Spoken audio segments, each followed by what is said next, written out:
you're not good. No, and that's interesting too. It's like it only works when it comes from the outside source. So it's a lot different, especially probably in that environment. The way I heard, The gossip. like and that thing, right? How Well, can the you? very next unit say, "Oh, Clint's not doing well," No, and then everybody's calling you, "Hey, what's going on? Can I help you?" They don't really want to help you. They just want you want to hear they want the gossip, right?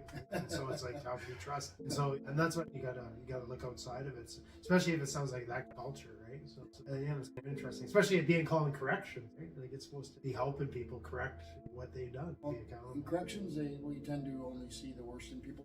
You meet somebody, like example is you meet an inmate, for example, and you'd have a great conversation at the console, and you're a CX1, and you're like, "Oh, that's pretty cool. That guy just walked up to me, and we had a great conversation about this or that." For me, most of the time it was about hunting, and then you read their file and you'd be like, "Oh my god!" And then you learn not to trust anybody, but that person was as friendly or as your next door neighbor, right? So then you learn everybody has the potential to be that person. So you start to see the worst in humanity. And just now, I think I'm 4 years out of corrections. Just now I'm able to give people the benefit of the doubt a little bit more, and I'm meeting more people because I'm promoting my professional wrestling again. I'm going out and I have to put myself out there and I'm talking to people. I'm like, people aren't so bad. And for the longest time I thought people were very bad, and I isolated myself from forming true connections with people out of fear of who they might really be behind closed doors. Oh, that's very true too. I honestly think that all of us, well, maybe most of us, I'll say, that have that potential to be that, and that's why I like that stoicism piece, because even though I have those thoughts and feelings, it's like I have to control those behaviors, and that's very important too.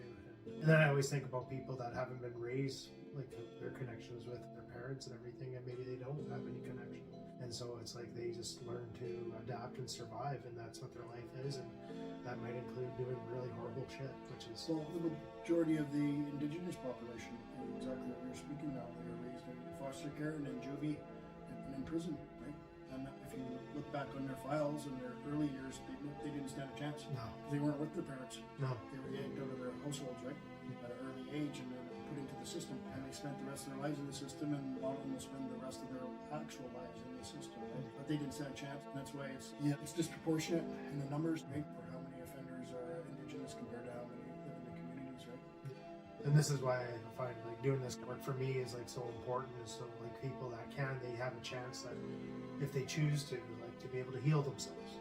Anybody that wants it, and I just want to put that out there for people, right? Because it's tough and it can be hurting. And to me, I've had a lot of hard struggles and things in life, but like I'm very lucky in a lot of ways, so I'm pretty happy with how things went. So. Well, you also got reconnected to your culture. Yes. And that's a big thing, and that's in corrections I specialize in Indigenous healing, and I chose to specialize in that because it was the one program, if you call it a program, that I believed in. The elders, outside elders, and Indigenous liaison officers spending time with the inmates and reconnecting them to the lost culture, right? And it wasn't just lost because of prison, it was lost because of residential school sometimes, and so because of foster care, right? So then they reintroduced that and showed them who they were meant to be, right? And it works. I've seen it work beyond belief. There were guys who I know who left, who were going to become elders when they got back to their communities and embraced the teachings. And so it's the one program, and they're my teachings that were shared with me too, and it's become my belief system as well, right? So, and it's helped me, especially drumming, right? I find it so therapeutic, right? The drumming and the singing, beyond anything I could ever do in a church setting. And that's what I find a lot of our ceremonies and cultural things. Lets us be human too. Like there's spiritual stuff, but it's like we're also widely accepted about who we are, and we all have gifts. And it's like the community gets to come together, and they want to look and see, especially elders, they see what your gift is, who you are, who you're going to be, right? And then it becomes like a journey to just go into that. So like for me, like coming back to my community has been a blessing. Like it was, if I was going down a whole different path that could have been in the system, we're dead.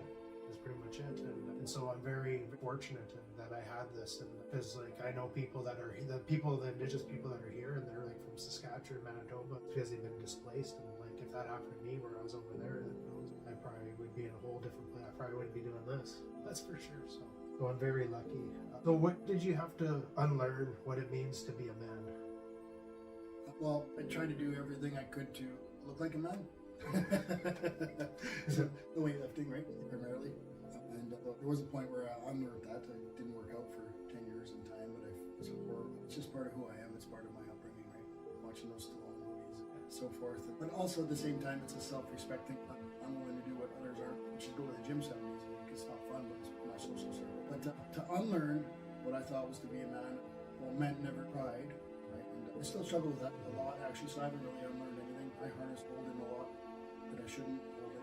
The odd time I'll have a breakthrough and I'll get a release, right? And drumming used to do that for me quite often. I would drum with the inmates in my unit, and I'd organize it at nighttime. And we would drum and I would feel a sense of release. I always say singing, crying, and laughing is a release of emotion, right? And being a man, I try to be so stoic, which is good and bad. It has a time and its place, but being stoic about showing emotion. So it's a bad thing in some regards too, but also if you're angry, it might be a good thing. You can get yourself in a lot of trouble by responding to your angry thoughts, or unleashing your anger, or your rage, right? And that's where my wrestling name came from. It's actually a part of me, right? I used to use anger to keep people away because I was vulnerable and didn't want to be criticized, didn't want to be hurt, so I would just push away with anger. It became my gimmick almost for the wrestling character too, right? As my wrestling character, rage would take a beating, typically from a bigger wrestler, and eventually he would rage up and start firing back and make his comeback, for example. But it was anger. Rage is anger. And people like the character Rage, but they don't like Rage when he's unleashed by accident, like Clint. Oh, and yeah, I have a bad temper. That's right. Because I've been conditioned to have a bad temper. Because I learned that having a bad temper scares people away. Oh, it keeps you going, don't fuck with that guy. Don't mess with this guy. It keeps me safe, and it makes it appear that I'm unstable, which also keeps me from being potentially bullied, right? And it's like almost like for me, like I feel like I relate to that quite a bit. Like I've got in trouble for a lot of outbursts that were not good and got me expelled, but or suspended. And I felt like I was protecting that inner child inside me, that vulnerable piece. And so I like had all these things where it's like when I got into boxing to do that, and weightlifting too. And it was like I got into because like I was getting picked on, I was getting bullied, and I was getting called those like homophobic slurs too. And then I was like, well, fuck this, and I'm gonna show you. I'm gonna be pissed off. And now it's like, okay, I gotta heal those things, and I gotta look at those things. And a lot of the things I do now is I don't know if you ever heard of shadow work, but I do those things and I ask myself those questions. And I also feel like I have an alter ego thing, and it lets me be like I try to integrate that dark shadow side into myself. I used to look at it as malevolent and evil and like those things, and now I look at it as it depends what I do with it, determines that. It's almost like learning to, like if you go use a gun, you could go use it to hunt and provide for your family, or you could go like rob a bank. It's like that.